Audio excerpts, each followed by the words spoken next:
योग वशिष्ठ उत्तर रामायण 931। जय श्री वशिष्ठ मुनि।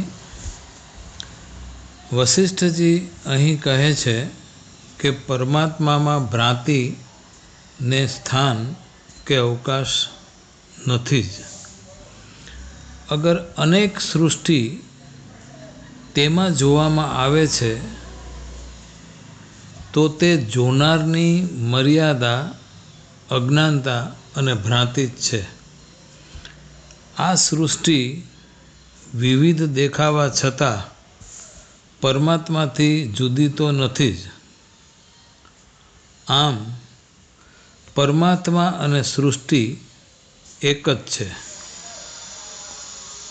ચિદાત્મા પોતાના ચૈતન્ય સ્વરૂપમાં અહંભાવની સૃષ્ટિ રૂપે વિવર્ત ભાવને પ્રાપ્ત થતા બસ એટલું જ બસ છે। બાકી તો તે એક ઝાડના 2 ફૂલ કે 12 ફૂલ છે। વિવર્ત એટલે ફરવું, પરિક્રમા કરવી।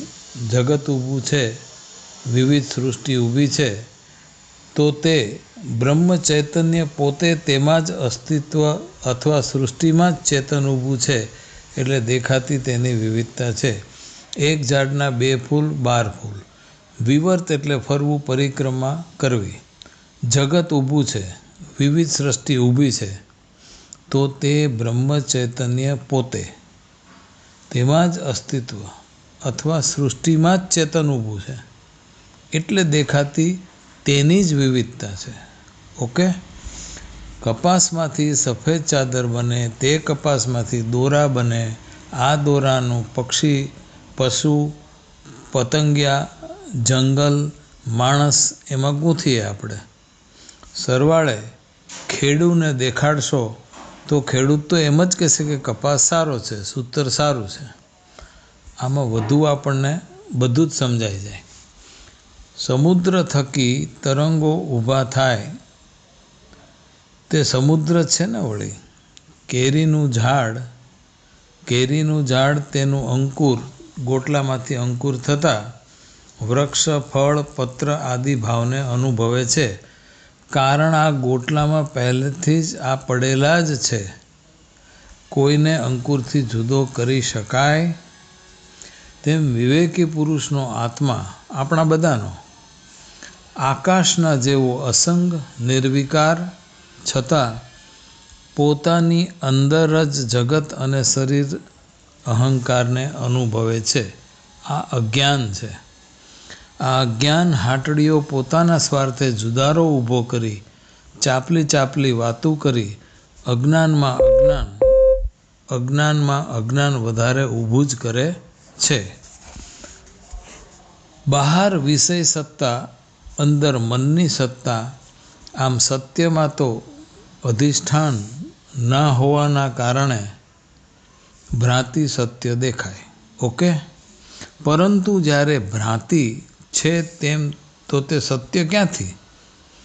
વશિષ્ઠજી કહે છે, જગતની જે રીતની ઉત્પત્તિ, જે રીતની જગતની સ્થિતિ, જે રીતે જગત અહંકાર થકી કાર્યો કર્મો કરે થાય છે, સુખ દુઃખના અનુભવો થાય છે અને છેવટ તેનો નાશ થાય છે, તથા દેશ કાળના કરીને વિવિધ વિચિત્ર સંબંધો તે શાંત ચિત્તે પરીક્ષણ કરતા મિથ્યા જ સાબિત થાય છે।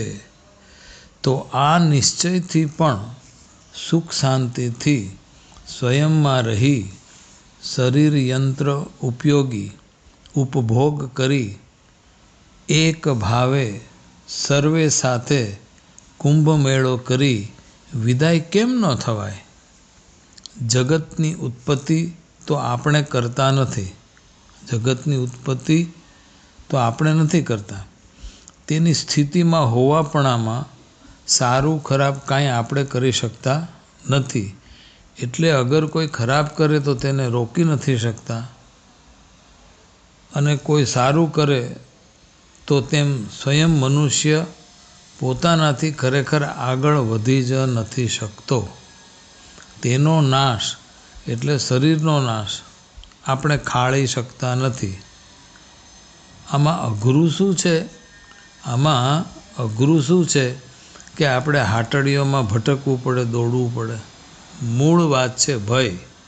આ ભયનો પૂરેપૂરો દુરુપયોગ આ લોકો કરે છે. આ ભય જે છે એ સૃષ્ટિ માણી અને છોડી દેવાનો. આપણે જે સૃષ્ટિ છે એને અનુભવીએ, ઉપભોગ કરીએ, એને માણીએ, એમાં સુખ દેખાય, તો એને છોડી દેવાની છે, એનો ભય છે. અને આ ભય તમને ભટકાવે છે ને એનો ગેરલાભ આ લોકો લે. તે બધે ભટકન કરાવે છે. પછીથી કેટલું સુંદર કહે છે વશિષ્ઠજી, શાંત વિવેકી મહાપુરુષ વ્યવહારમાંથી તો પસાર થવું જ પડે. સાધુના કપડાં પહેરી આશ્રમ લઈને બેસીએ તો પણ આ વ્યવહારમાં ઇષ્ટ અનિષ્ટ વસ્તુનો સંયોગ થાય જ છે. તેમાં મહાપુરુષ જે છે એ સબ સમાન મળદા સમાન રહી વિકારને પ્રાપ્ત થતો નથી. કોઈ જાતની પ્રતિક્રિયા આપતા નથી. નો રિએક્શન. કારણ ઉપર મુજબ ઉત્પત્તિ, રહેવું, લય પામવું તે મનુષ્ય પ્રાણી જગતને આધીન છે જ નહીં તો. અરે જરાક તો વિચારીએ, મનુષ્ય જન્મે અને મૃત્યુ પામે, તે હર ક્ષણે વૃદ્ધ થાય છે. તેની હર ક્ષણની વૃદ્ધતા કાયમ માટે નિશ્ચિત જવાપણો અને જઈ ફરી ફેર ન આવી શકવાનું કોઈ રોકી શક્યું છે? તો લપ મૂકો ને બાપ.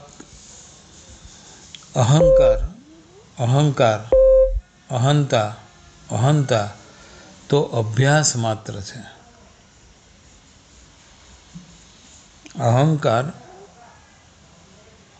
અહંતા આ બધો મનુષ્યને, અજ્ઞાનીઓને દેખાતો આભાસ માત્ર છે. કબ્રસ્તાન, સ્મશાનમાં જઈ જોઈએ, 50,000 વર્ષથી કંઈક અહંકારી ક્યાંયના ક્યાંય ખોવાઈ ગયા છે. વાસના રહિત થતાં વાર શું લાગવી જોઈએ ભલા? તત્વજ્ઞતાથી વિચારીએ તો જડ અંશ ક્યાંય દેખાય છે? પુરુષ જીવે ત્યાં સુધી જગતને અવલંબીને તો રહેવું જ પડે. સાધુ થઈને, આશ્રમ કરીને, કથાકાર થઈને ટીવી ચેનલમાં સાંઠગાંઠ ગોઠવવી પડે. સૌથી વધારે તો ઘાય આ બધાને છે. આમ જગત અને તેનો ભોગતા જીવ એ બંનેનું અરસપરસ જીવવું સંભવ છે ત્યાં સુધી ચૈતન્ય આધારિત અધિષ્ઠાનને કારણે થઈને સંભવ બને છે. આમ ચેતનનું વિવર્ત સમજાઈ જાય તો જડ ક્યાં? આ સમજ તે જ પરમપદ છે. જીવ મમતારૂપી ભાવપાશમાં બંધાય છે કેમ કરીને? જીવ મમતારૂપી બંધનમાં બંધાય છે કેવી રીતે? કારણ દેહભાવ આદિને આત્મીય બુદ્ધિ વડે, કારણ આત્માનું તમારામાં હોવા કારણે, બુદ્ધિ થકી ગ્રહણ કરવાથી સુખનો બોજો ઉપાડવા મમતામાં બંધાય છે. પરિવાર દેહભાવ આદિને આત્મીય બુદ્ધિ વડે આ દેહભાવને આત્મીય હારે જોડી દે. આત્માનું તમારામાં હોવાને કારણે, જો આત્મા આપણામાં ન હોય તો આપણે કાંઈ કરી શકતા નથી. બુદ્ધિ થકી ગ્રહણ કરી સુખનો બોજો આપણે ઉપાડવા ઈચ્છીએ જ છીએ, એટલે જ મમતામાં બંધાઈએ છીએ. થોડું વિચારીએ, વશિષ્ઠજી કહે છે તો માનીએ. આપણે જગતમાં આવ્યા પછી જે સંકલ્પ વડે કલ્પના કરી તેનો નાશ થઈ જાય છે. અથવા તો નાશ થયો છે? તો ઉત્તર છે હા, બરાબર, સાચી વાત છે. તો બરાબર છે હા. પરંતુ સંકલ્પની કલ્પના જ્યાં પહોંચી જ શકતી નથી, પરંતુ સંકલ્પની કલ્પના જ્યાં પહોંચી જ નથી શકતી, તે સત્ય, તે અક્ષય, તે પરમપદ છે. વશિષ્ઠજી શ્રી રામને પરાકાષ્ઠા પર લઈ જઈને કહે છે, વશિષ્ઠજી શ્રી રામને પરાકાષ્ઠા પર લઈ જઈ કહે છે, બીજું કંઈ પણ નથી, બીજું કંઈ પણ નથી. અને પછી કહે છે, હું પણ નથી, હું પણ નથી. આવી ભાવના રાખી સુખેથી રહો. આ તો એવી વાત છે કે અજ્ઞાની અમૃતને વિષ માને તો પણ વિવેકથી તો તે અમૃતરૂપ જ છે. તેમ અવિવેકીઓને અસત્ય લાગતું વિવેકીને જેવું છે તેવું દૂધનું દૂધ અને પાણીનું પાણી સત્ય લાગે છે, અનુભવાય છે. સત્ય લાગે છે અને અનુભવાય છે. દેહથી માંડી ચિત્ત સુધી આ આખા જડ શરીરને જોઈએ તો તેમાં ક્યાંય હું ભાવ દેખાય છે? શરીરની અંદર શું છે? હાથ છે, પગ છે, પેટ છે, માથું છે. સૌને પોતપોતાના વિશેષ કાર્યો આપેલા છે. ખાસ વિશેષ આપેલા કાર્યો એ લોકો કરતા રહે છે.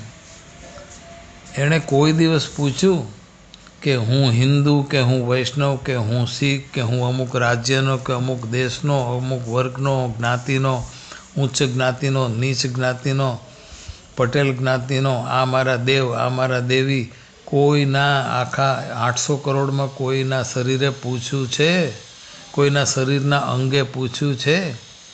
દરેક 800 કરોડ પ્રજા છે તો 800 કરોડ આ પૃથ્વી ઉપર પ્રજા છે, એના શરીરની અંદરમાં એક સમાન જ પેટ છે, એક સમાન જ હાથ છે, એક સમાન જ માથું છે, એક સમાન જ આંખ છે, અને સૌને પોતપોતાનું સોંપેલું કાર્ય તેઓ કરે છે. પોતપોતાનું માત્ર સોંપેલું કાર્ય કરે, ઉપરનું કંઈ નહીં.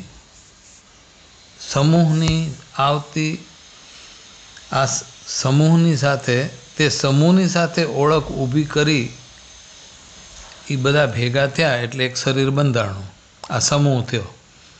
તે એ જે ઓળખ ઊભી કરી એમાં આટલી બધી ધમાલ, એમાં આટલો બધો તાંડવ. શરમ નથી આવતી મનુષ્યને. પેટ પચાવવાનું કાર્ય કરે છે, રસકસ ખેંચાવી ખોરાકને મળ બનાવી બહાર કાઢે. તેને કોઈ તમારા વિશે પ્રશ્ન છે? એ ક્યાં હો રહા હૈ? માટે હું નથી તેમ સમજવું. માટે વશિષ્ઠજી કહે છે, હું નથી તેમ સમજવું તે જ સત્ય વાત છે. આવા સર્વભેદ બુદ્ધિથી મુક્ત થઈ ગયેલા, આવા સર્વભેદ બુદ્ધિથી મુક્ત થઈ ગયેલા જીવનમુક્ત પુરુષોમાં તત્વ વિચારને લઈને અહંકાર ક્ષય પામે છે અને મુક્તપણું જ કેવળ ઉદય પામે છે, બાકી કશું નાશ પામતું નથી. તો આમ વશિષ્ઠજી કહે છે કે હું નથી તેમ સમજવું તે જ સત્ય વાત છે. આવા સર્વભેદ બુદ્ધિથી મુક્ત થઈ ગયેલ મુક્ત પુરુષોમાં તત્વ વિચારને લઈને અહંકાર ક્ષય પામે છે અને મુક્તપણું જ કેવળ ઉદય પામે છે, બાકી કશું નાશ પામતું નથી. બાકી કશું નાશ પામતું નથી.